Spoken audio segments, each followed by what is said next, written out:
Hi friends, Bigg Boss Vishnupriya, Bigg Boss tasty Teja, వీళ్ళిద్దరూ Bigg boss చూసే ప్రేక్షకులందరికీ తెలిసే ఉంటారు. వీళ్ల మీద ఈరోజు పంజాగుట్ట పోలీస్ స్టేషన్ లో కేసు నమోదయ్యింది. కేసు ఏమిటి అని చెప్పి అనేది తెలుసుకోవడం కంటే ముందు మరికొంతమంది మీద కూడా సేమ్ కేసు అనేది బుక్ అయింది. అది బెట్టింగ్ యాప్స్ ప్రమోట్ చేస్తున్నారు అని చెప్పి వీళ్ళ మీద కేసు నమోదయ్యింది. ఆ లిస్టులో big Boss Vishnupriya, Supritha, Imran Khan, Pareshan boys అంట, హర్ష సాయి, రీతు చౌదరి, టేస్టీ తేజ, వీళ్ళందరితో సహా మొత్తం 11 మంది నటులు, అలాగే సోషల్ మీడియా ఇన్ఫ్లుయెన్సర్స్.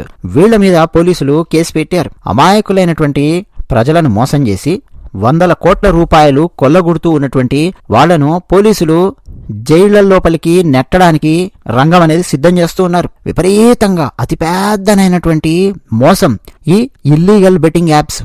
ఇది ఒక పెద్ద చైన్ లాంటిదండి. దీనికి ఒక పెద్ద క్యాస్కేడింగ్ ఎఫెక్ట్ ఉంటుంది సొసైటీ లోపల. విపరీతంగా సెలబ్రిటీలు కొంతమంది దీనికి ప్రచారం కల్పించారు. మనలో చాలా మందికి తెలిసే ఉంటుంది, భారతదేశంలో ఇటువంటి ఇల్లీగల్ బెట్టింగ్ యాప్స్ అన్నది నిషేధించారు. అసలు ఆ పదమే మనం ఇల్లీగల్ అని చెప్పి వాడుతూ ఉన్నాం. సో ఇవి చట్టబద్ధమైనవి కావు. అలాంటి వాటిని తీసుకొని వచ్చి సమాజంలో ఫుల్ ప్రచారం కల్పించి, ఏదో ప్రచారం అంటే మళ్ళీ ఏంటి, జస్ట్ అడ్వర్టైజ్మెంట్ కూడా ఇవ్వడం కాదు, అసలు అదే పెద్ద నేరమరా బాబు అంటే మళ్ళీ వీళ్ళు లింకులు ఇచ్చి ఈ లింక్ క్లిక్ చేయండి, ఈ లింక్ క్లిక్ చేస్తే మీకు పైసలు పడతాయి, 500 పడతాయి, అక్కడ వేయండి, ఇది ఆడండి, అది ఆడండి, ఇదనమాట. ఇవన్నీ కూడా చట్ట వ్యతిరేకమైన పనులు. ఎందుకు ఇప్పుడు దీనికి సంబంధించిన చర్చ విపరీతంగా వచ్చింది అని చెప్పంటే, నిజానికి ఈ చర్చ గత కొంతకాలంగా నడుస్తోంది. ఇప్పుడు ఎందుకు బాగా ఫోకస్ అయ్యింది అంటే, సజ్జనార్ గారు మనందరికీ తెలిసిన పోలీస్ ఆఫీసర్. వరంగల్ ఎన్కౌంటర్ కేసులో ఆయన పేరు వినిపించింది. దిశ ఎన్కౌంటర్ సందర్భంలో ఆయన పేరు వినిపించింది. ప్రజల నుంచి, సమాజం నుంచి ఫుల్ అప్లాజ్ అందుకున్నటువంటి సీనియర్ పోలీస్ ఆఫీసర్, ఒక క్రమశిక్షణ ఉన్నటువంటి పోలీస్ ఆఫీసర్, నీతి నిజాయితీ ఉన్నటువంటి పోలీస్ ఆఫీసర్, ఒక dynamic police officer, decision making లోపల, థాట్ ప్రాసెస్ లోపల అహెడ్ ఆఫ్ ద టైమ్స్ ఆలోచించి మరీ తన నిర్ణయాలు తీసుకునేటటువంటి పోలీస్ ఆఫీసర్ సజ్జనార్ గారు అడిషనల్ డీజీపీగా తెలంగాణలో వారు పనిచేస్తున్నారు. వారు 4 రోజుల క్రితం ఒక ట్వీట్ పెట్టారు. ఆ ట్వీట్ కాస్త ప్రకంపనలు సృష్టించింది. ఆ ట్వీట్ ఏమిటి అని చెప్పి అంటే, హర్ష సాయి అనే ఒక యూట్యూబరు ఒక ఇంటర్వ్యూలో మాట్లాడుతూ ఉన్న వీడియో క్లిప్ ను సజ్జనార్ గారు పోస్ట్ చేశారు. అందులో హర్ష సాయి అనే ఒక యూట్యూబర్, ఒక ఇన్ఫ్లుయెన్సర్ బెట్టింగ్ యాప్స్ గురించి చెప్తూ ఉన్నాడు. పైగా తను ఎలా సమర్థించుకుంటూ ఉన్నాడంటే, నేను ప్రమోట్ చేయకపోతే వేరే వాళ్ళు ప్రమోట్ చేస్తారు, కాబట్టి నేను చేస్తూ ఉన్నాను. ఇది ప్రమోట్ చేయడం వల్ల నాకు వచ్చే డబ్బులతో నేను సమాజానికి ఉపయోగపడే కార్యక్రమాలు చేస్తాను అన్నట్టుగా ఆ ఇంటర్వ్యూలో చెప్పాడు. ఆ వీడియో క్లిప్ సజ్జనార్ గారు పోస్ట్ చేసి చాలా సీరియస్ గా దాని మీద ఏం రాశారంటే, ఇతను చేసేదే తప్పు, మళ్ళీ అడ్డంగా ఎలా సమర్థించుకుంటున్నాడో చూడండి.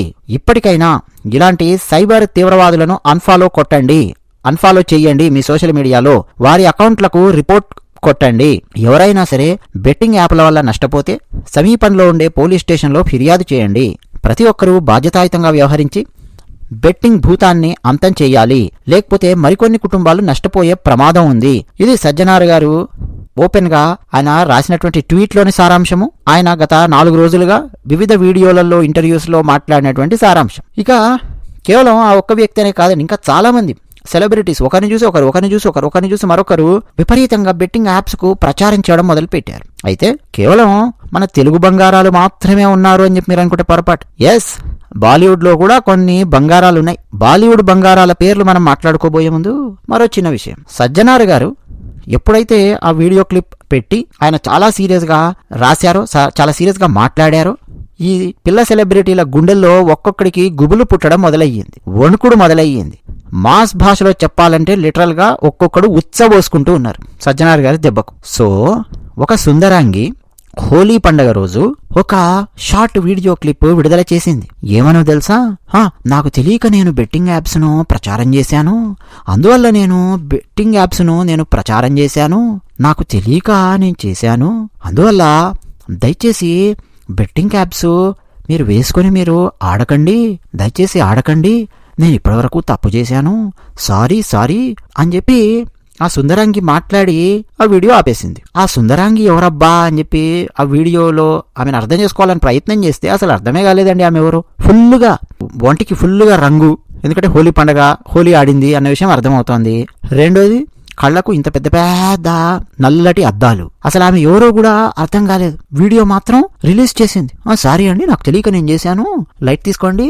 ఎన్ని రోజులు ఇల్లీగల్ బెట్టింగ్ యాప్స్ నేను ప్రమోట్ చేశాను, నాకు తెలియదు, అందుకే చేశాను, లైట్ తీసుకోండి, సారీ అండి అని చెప్పేసి వెళ్ళిపోతుంది ఆమె. అసలు ఆమె ఎవరో నాకు అర్థం కాల. నేను ఫస్ట్ ఆమె ఎవరు అనుకున్నానంటే బిగ్ బాస్ వచ్చినటువంటి ఒక ఆమె అనుకున్నాను. కానీ తర్వాత నాకు తెలిసిన వాళ్ళు చెప్పారు, ఒక సీనియర్ నటీమణి ఉంది, తెలుగులో యాక్ట్ చేస్తున్నటువంటి యాక్ట్రెస్, ఆమె కూతురు ఈ అమ్మాయి అని చెప్పి ఒకరు చెప్పారు. హార్ని అని చెప్పి అనుకున్నాను. అంటే నేను ఎంత జ్ఞానంలో బతుకుతున్నాను అని చెప్పి అనుకుంటూ ఉన్నాను. అంటే ఏ సెలబ్రిటీలు ఈ ఇల్లీగల్ బెట్టింగ్ యాప్స్ ప్రచారం చేస్తూ ఉన్నారు అనే విషయం కూడా నాకు తెలియదండి. ఇన్ఫాక్ట్ చెప్పాలంటే కొంతమంది గురించి అయితే డెఫినెట్ గా తెలుసు, ఇక వీళ్ళ గురించి తెలియదు ఇంకా. బట్ సజ్జనార్ గారు వార్నింగ్ ఇచ్చారు కాబట్టి ఇప్పుడు బయటకు వచ్చి ఒక్కొక్కరు ఈ భయపడుతున్నట్టు నంగి వేషాలేస్తూ నటిస్తూ, ఎందుకంటే ఇప్పుడు సజ్జనార్ గారు పోలీసులు కేసులు పెడతారు, వీళ్ళ మీద వార్నింగ్లు ఇస్తారు, ఫైన్లు పడతాయి, కొంతమంది జైలుకి వెళ్లే అవకాశం ఉంది. అందరూ వెళ్ళకపోయినా కొంతమంది వెళ్తారు. ఆ నేరం యొక్క తీవ్రతను బట్టి, గ్రీవియన్స్ ని బట్టి ఉంటుంది. తర్వాత ఈ ఇల్లీగల్ బెట్టింగ్ యాప్స్ ప్రమోట్ చేయడంతో పాటు ఎట్లా కోట్లాది రూపాయలు వస్తూ ఉన్నాయి ఆలోచించండి. ఎలా వస్తాయండి? నేను వేరే దేశంలో ఉద్యోగం చేసుకుంటూ ఉన్నానండి. ఓకే, ఈ వేరే దేశంలో ఉద్యోగాలు చేసేవాళ్ళు, ఈ వ్యాపారం చేసేవాళ్ళు కానీ డబ్బులు భారతదేశంలో ఉన్న మన అకౌంట్కి మనం పంపించుకోవాలి అని చెప్పి అంటే ఎన్ని రెస్ట్రిక్షన్స్ ఉంటాయో మీకు తెలుసా? ఆ రెస్ట్రిక్షన్స్ అన్నింటికి రెస్పెక్ట్ ఇస్తూ డబ్బులు భారతదేశంలో వాళ్ళు పంపించుకుంటాం. ఎన్ఆర్ఐ అకౌంట్, ఎన్ఆర్ఐ వాళ్లకు ఎన్ఆర్ఈ, ఎన్ఆర్ఓ అని అకౌంట్స్ ఉంటాయన్నమాట. ఎన్ఆర్ఈ అకౌంట్ ఓపెన్ చేసుకొని ఆ అకౌంట్కు పంపించుకోవడము. ఆ అకౌంట్కు మేము పంపించుకునేటప్పుడు కూడా మంత్లీ ఇంత అన్నటువంటి రెస్ట్రిక్షన్స్ ఉంటాయి. కొన్ని అప్లికేషన్స్లో కూడా రకరకాల అప్లికేషన్స్ ఉన్నాయి కదండి, ఆన్లైన్ అప్లికేషన్స్ మనం డబ్బులు పంపించుకోవడానికి. సో అక్కడి నుంచి కూడా చాలా రెస్ట్రిక్షన్స్ ఉంటాయి. వాటన్నింటికి మనం రెస్పెక్ట్ ఇస్తూ మనం లీగల్గా మనం సంపాదించుకునే డబ్బులను గంటలు ఆఫీసుల్లో పడి కొడించుకొని పనిచేసి సంపాదించినటువంటి మన నెల జీతాన్ని భారతదేశంలో ఉన్నటువంటి మన కొన్ని అవసరాలకు మనం పంపించుకోవాలి అని అంటే ఇంత కష్టపడతాం. మనం లీగల్గా కష్టపడ్డామంటే లీగల్గా మనం పంపించుకోవడానికి ఇంత రెస్ట్రిక్షన్స్ ఉన్నాయి. ఇటువంటి విధానం అనేది ఒకటి ఉంటుంది. కానీ ఇల్లీగల్గా బెట్టింగ్ యాప్స్ ప్రమోట్ చేస్తూ లక్షలాది రూపాయలు, కోట్లాది రూపాయలు దండుకునేటటువంటి వాళ్ళు డబ్బుల్ని ఎలా సంపాదించి ఉంటారు అన్నటువంటి తర్వాత ప్రశ్న వస్తుంది.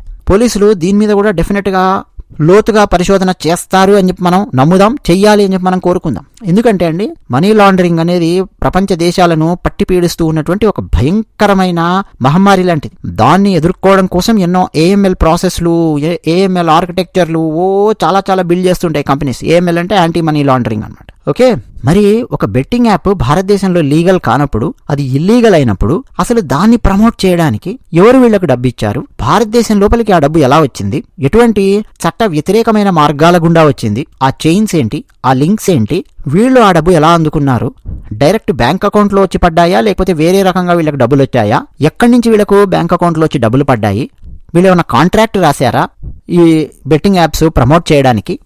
ఈమెయిల్స్ ద్వారా మాత్రమే తీసుకున్నారా? కాంట్రాక్ట్సా ఏంటి? ఇవన్నీ అండి చాలా లోతుగా పోలీసులు పరిశోధనలు చేయాలని చెప్పి మనం కోరుకుందాం. ఇక్కడ సమస్య ఏమిటి అంటే అండి, రాజకీయ నాయకులు ఇన్వాల్వ్ అయ్యి ఉన్నారనుకోండి, అక్కడ మళ్ళీ కేసులు రకరకాలుగా తప్పుదోవ పట్టేటటువంటి అవకాశం ఉంటుంది అన్న ఒక సందిగ్ధత ప్రజల లోపల ఉంటుంది. వాటన్నింటికి అతీతంగా వెళ్ళి పరిష్కరించాల్సినటువంటి అవసరం ఉంది ఈ కేసులు. నిజానికండి ఈ లిస్టులో అనిల్ కపూర్ ఉన్నాడు, షారుఖ్ ఖాన్, బొమన్ ఇరానీ, వివేక్ ఒబెరాయ్, జాక్ షరాఫ్, పూజా హెగ్డే, యువరాజ్ సింగ్, మన పుష్ప 2 గారి సోదరుడు, అదే అండి అల్లు శిరీష్, ఆయన పేరు కూడా వినిపించింది ఈ లిస్ట్ లోపల. సో వీళ్లలో కొంతమంది నోటీసులకు స్పందించారు, వాళ్ళ లాయర్స్ ద్వారా సమాధానాలు ఇచ్చారు. పోలీసులు ఇచ్చినటువంటి నోటీసులకు సమాధానాలు ఇవ్వనటువంటి సెలబ్రిటీలు కూడా ఉన్నారు. వాళ్ళకు పోలీసులు సెకండ్ టైం నోటీసులు జారీ చేసినట్టుగా తెలుస్తోంది. కొన్ని ఈ ఇల్లీగల్ యాప్స్ కు ప్రచారం కల్పిస్తే, అసలు ఆ ప్రోడక్ట్స్ కు ప్రచారం కల్పిస్తే, ఆడమని ప్రోత్సహిస్తే 1 సంవత్సరం నుంచి 3 సంవత్సరాల పాటు ఆ సెలబ్రిటీల మీద నిషేధాన్ని పెట్టే అవకాశం ఉంటుంది. అంటే వాళ్ళు వేరే ఇంకా ఏ యాడ్స్ ఏవి ఇవ్వకుండా. నిజానికి పెద్ద సెలబ్రిటీస్ కు ఇది చాలా పెద్ద దెబ్బ అనమాట.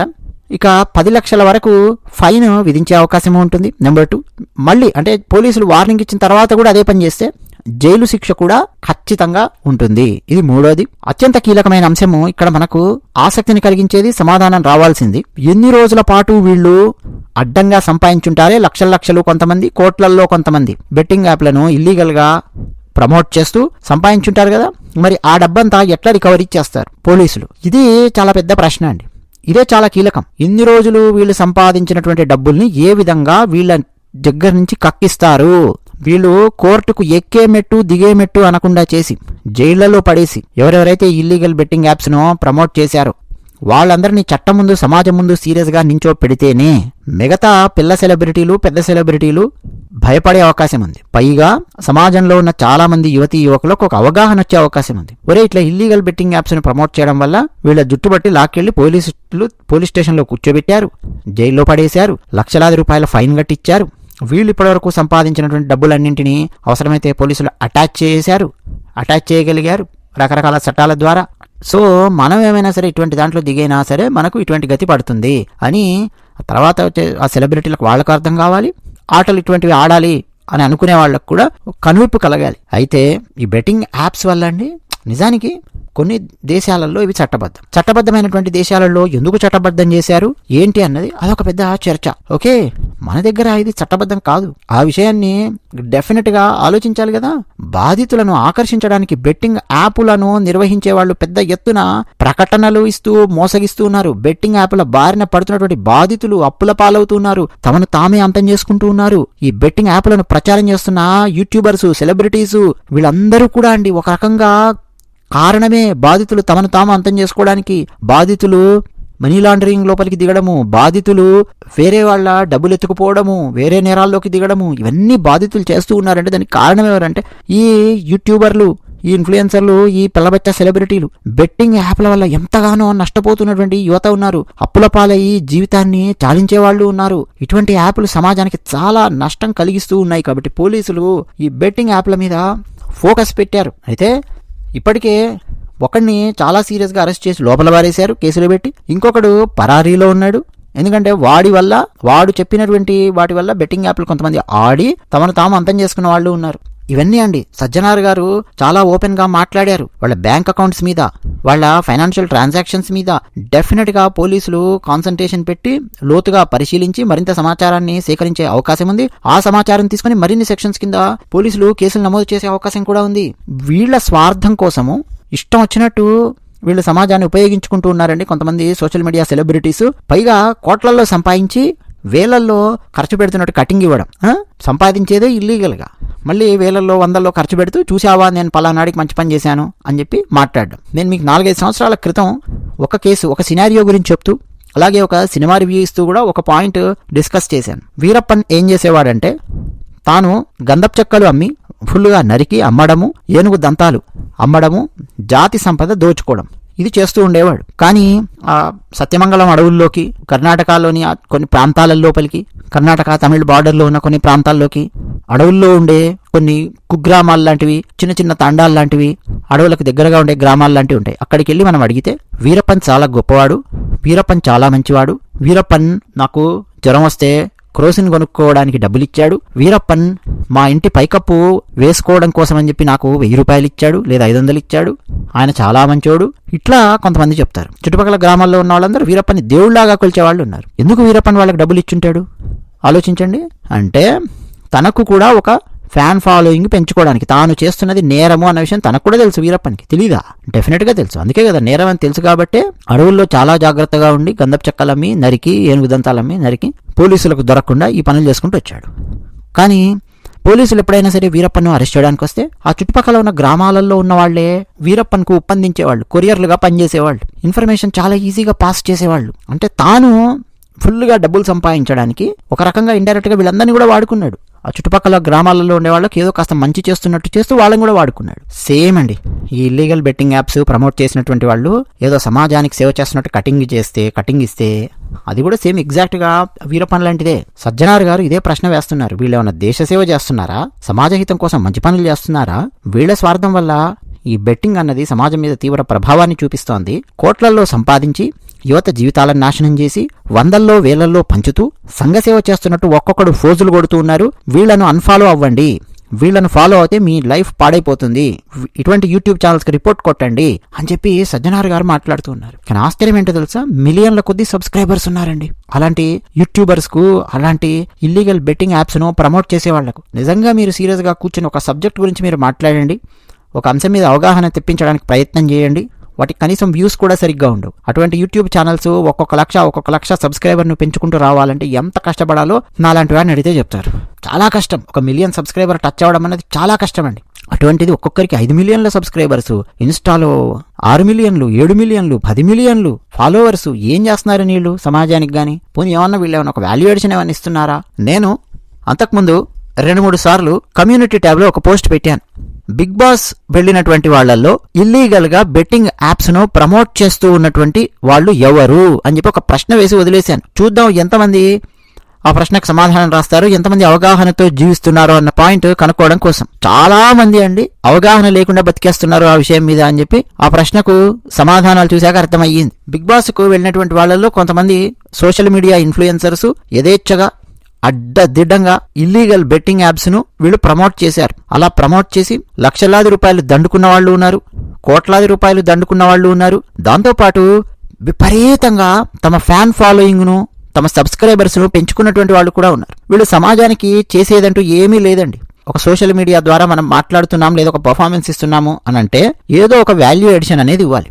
ఎంటర్టైన్మెంట్ కూడా వాల్యూ ఎడిషనే. సరే కనీసం ఎంటర్టైన్మెంట్ అన్నా ఇవ్వాలి. అదేదీ లేకుండా వీళ్ళు ఏం చేస్తారంటే వీళ్ళకు ఉన్నటువంటి అప్తేసరు జ్ఞానంతో, అప్తేసరు నాలెడ్జ్తో ఒక యూట్యూబ్ ఛానల్, ఇన్స్టాగ్రామ్ అకౌంట్ ఏదో ఒకటి ఓపెన్ చేస్తారు, ఫేస్బుక్ అకౌంట్ ఓపెన్ చేస్తారు. మెల్లిగా ఇల్లీగల్ బెట్టింగ్ యాప్స్ ను ప్రమోట్ చేయడం మొదలు పెడతారు. మీకు పైసలు వస్తాయి, ఈ లింక్ ఇస్తున్నాను, మీరు ఆడారంటే మీకు పైసలు వస్తాయి అని చెప్పి మెల్లిమెల్లిగా వాటిని ప్రమోట్ చేయడం మొదలెడతారు. ఆ ప్రమోట్ చేయడం కోసం లక్షలాది రూపాయలు, కోట్లాది రూపాయల డబ్బు తీసుకోవడం మొదలు పెడతారు. సో మెల్లిమెల్లిగా ఒక చట్రం లాగా వీళ్ళ సబ్స్క్రైబర్స్ సంఖ్య పెంచుకుంటూ ఉంటారు. మరోపక్క ఇల్లీగల్ బెట్టింగ్ యాప్స్ ను ప్రమోట్ చేస్తూ అమాయకమైన యువతను, గ్రామీణ యువతను, పేద ప్రజలను, పేద యువకులను ఇందులోపలికి, ఈ ఉత్సు లోపలికి లాగుతారు. ఇట్లా డబ్బులు రెండు వైపులా సంపాదిస్తూ ఉంటారు. అంటే సబ్స్క్రైబర్స్ ను పెంచుకుని డబ్బులు సంపాదిస్తుంటారు, ఇల్లీగల్ యాప్స్ ను ప్రమోట్ చేస్తూ సబ్స్క్రైబర్స్ ను పెంచుకోవడము, అట్లా వాళ్ళ దగ్గర నుంచి డబ్బులు తీసుకోవడం, ఇది జరుగుతుంది. ఇలా చేస్తున్నటువంటి సోషల్ మీడియా ఇన్ఫ్లుయెన్సర్స్, నటీనటుల మీద, నటీనటుల పిల్లల మీద, ఈ పిల్లబచ్చా సెలబ్రిటీలు, పేరుకు పిల్లబచ్చా సెలబ్రిటీలండి, కానీ వీళ్ళ ఫాలోయింగ్ ఒక్కొక్కడిది చూస్తే 1 million, 2 million, 3 million, 4 million, 5 million, 10 million ఈ రేంజ్లో ఉంటాయి. ఒక్కడికండి ఐక్యూ లెవెల్స్ ఏమన్నా మీరు చూశారనుకోండి, పోనీ ఇలా చదువు సందులు ఏమన్నా సరిగ్గా చూస్తే చదువు సందులు సరిగ్గా ఉండవు. కాలేజీకి వెళ్ళి రెగ్యులర్గా ఒక ఎడ్యుకేషన్ అనేది కంప్లీట్ చేసి వాళ్ళు కంప్లీట్ చేసినటువంటి ఆ ఎడ్యుకేషన్ మీద చక్కగా ఒక ఉద్యోగం చేయడం కానీ, లేదు సోషల్ మీడియా ద్వారా ఏదైనా సరే ఒక అవేర్నెస్ తీసుకురావడం కానీ, లేదు ఒక ఎంటర్టైన్మెంట్ ఇవ్వడం కానీ, ఒక నాలెడ్జ్ ఇవ్వడం కానీ, ఏదో ఒకటి ఏమైనా చేస్తున్నారా అంటే అదేమీ ఉండదు. అలా చేస్తున్నటువంటి వాళ్ళు చాలా మంది ఉన్నారు. కానీ అలా చేసేటటువంటి చాలా మందికి అంతమంది సబ్స్క్రైబర్స్, ఫాలోవర్స్ ఉండరు అని డబ్బులు కూడా వచ్చి పడవు. కానీ వీళ్లకు మాత్రం విపరీతంగా సబ్స్క్రైబర్స్, ఫాలోవర్స్ ఉంటారు. మీరు చూస్తే ఐక్యూ లెవెల్స్ ఏమో అత్తేసారు ఉంటాయి, నాలెడ్జ్ అత్తేసారు, వీళ్ళు ఇచ్చే పర్ఫార్మెన్స్ అత్తేసారు. అయినా సరే విపరీతంగా సబ్స్క్రైబర్స్, ఫాలోవర్స్ ఉంటారు. వీళ్ళ సబ్స్క్రైబర్స్ ను, ఫాలోవర్స్ ను పెంచడం కోసం కూడా ఇల్లీగల్ బెట్టింగ్ యాప్స్ ను ప్రమోట్ చేసేటప్పుడు ఏ కంపెనీలు అయితే వీళ్ళకి డబ్బులు ఇస్తున్నాయో ఆయా కంపెనీలు తప్పుడు సబ్స్క్రైబర్స్ను తెచ్చుకోవడం కోసం, తప్పుడు విధానాలలో ఫాలోవర్స్ను పెంచడం కోసం కూడా రకరకాలుగా సహాయ సహకారాలు అందిస్తూ ఉన్నాయా అన్న సందేహాలు మాత్రం ఖచ్చితంగా వస్తున్నాయి. మొత్తానికి పోలీస్ డిపార్ట్మెంట్ వాళ్ళు పంజాగుట్టలో ఈ సోమవారం 11 మంది మీద కేసులు నమోదు చేశారు. అందులో number 1 Bigg Boss Vishnupriya, number 2 Supritha, number 3 Imran Khan, Pareshan boys అంట, number 4 Harsha Sai, number 5 Rithu Chowdary, next Bigg Boss tasty Teja. ఇట్లా దాదాపు 11 మంది నటుల మీద, సోషల్ మీడియా ఇన్ఫ్లుయెన్సర్స్ మీద పోలీసులు కేసు నమోదు చేశారు. ఒకప్పుడండి మల్టీ లెవెల్ మార్కెటింగ్ అని రకరకాలుగా మోసాలన్నీ చేస్తూ ఉండేవాళ్ళు. ఇప్పుడు ఇది కూడా ఒక మల్టీ లెవెల్, ఒక చైన్ లాంటి, ఒక మోసం లాగా సమాజంలో తయారయ్యింది. ఇల్లీగల్ బెట్టింగ్ యాప్స్ తీసుకొని వచ్చి భారతదేశంలో ఎట్టి పరిస్థితుల్లో అవి లీగల్గా అలో ఉండదు, అలాంటివి తీసుకొని వచ్చి తెలంగాణలో, ఆంధ్రప్రదేశ్లో తమ సోషల్ మీడియా ద్వారా విస్తృతంగా ప్రచారం కల్పించినటువంటి సెలబ్రిటీలు ఉన్నారు.